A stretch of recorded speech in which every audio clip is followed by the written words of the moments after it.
ইরানের ভয়াবহ ব্যালিস্টিক ক্ষেপণাস্ত্র হামলায় ইসরায়েলের প্রধানমন্ত্রী বেনিয়ামিন নেতানিয়াহুর ভাই ইদ্দো নেতানিয়াহু নিহত হয়েছেন। এছাড়া ইরানের অপ্রতিরোধ্য হামলায় ইসরায়েলের জাতীয় নিরাপত্তা মন্ত্রী ইতামার বেন গাভিরের বাড়িতে আগুন লাগার খবর পাওয়া গেছে। নেতানিয়াহুর ভাই নিহত হওয়ার খবরটি জানিয়েছেন জাতিসংঘের সাবেক অস্ত্র পরিদর্শক স্কট রিটার। স্কট রিটারের বরাত দিয়ে টাইমস অব ইসলামাবাদের এক প্রতিবেদনে এই তথ্য জানানো হয়।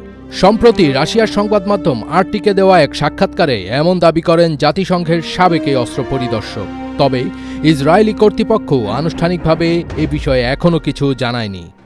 বেনিয়ামিন নেতানিয়াহুর ৩ ভাইয়ের মধ্যে সবার ছোট ইদ্দো নেতানিয়াহু। তিনি পেশায় একজন নাট্যকার। স্কট রিটের দাবি, ইসরায়েলের সিজারিয়ার অবস্থিত নেতানিয়াহুর পারিবারিক বাড়িতে ইরানের হামলায় ইদ্দো মারা গেছেন। স্কট রিড বলেন, ইসরায়েলের কয়েক স্তরের আকাশ প্রতিরক্ষা ব্যবস্থা ভেদ করে সফলভাবে এই হামলা চালানো হচ্ছে। এটি দেশটির সদ্যপ্রয়াত সর্বোচ্চ নেতা আলী খামেনিকে হত্যার ঘটনার বৃহত্তর প্রতিশোধের একটি অংশ। এদিকে দখলদার ইসরায়েলকে লক্ষ্য করে ১ ঘণ্টার মধ্যে ৩ দফায় মিসাইল ছুড়েছে ইরান। সোমবার ৯ মার্চ ভোর ৫:৩০টার দিকে প্রথম মিসাইল ছোড়া হয়।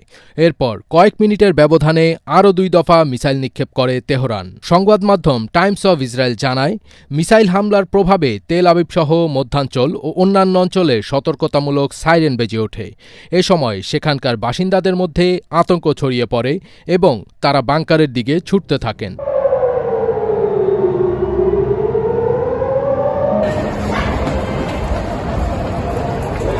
এরই মধ্যে একজন নারী মিসাইলের ধ্বংসাবশেষে পড়ে আহত হয়েছেন বলে জানা গেছে।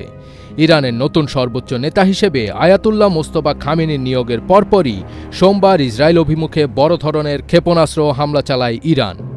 অন্যদিকে ইরানের বিরুদ্ধে যুক্তরাষ্ট্র ও ইসরায়েলের চলমান হামলা খুব শিগগিরই শেষ হয়ে যাচ্ছে বলে জানিয়েছেন মার্কিন প্রেসিডেন্ট ডোনাল্ড ট্রাম্প। সোমবার ফ্লোরিডার ডোরালে সাংবাদিকদের সঙ্গে আলাপকালে তিনি দাবি করেন, এই যুদ্ধ পরিকল্পনার চেয়েও দ্রুতগতিতে লক্ষ্যের দিকে এগোচ্ছে।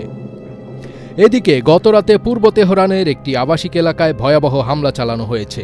কর্তৃপক্ষ জানিয়েছে, এই হামলায় অন্তত ৪০ জন ইরানি নিহত হয়েছেন। এছাড়া আল জাজিরার প্রতিবেদকরা ইরানের রাজধানী তেহরানে কিছুক্ষণ আগে একটি বিকট বিস্ফোরণের শব্দ শুনেছেন। তবে হামলার লক্ষ্যবস্তু ও ক্ষয়ক্ষতি সম্পর্কে বিস্তারিত এখনও জানা যায়নি।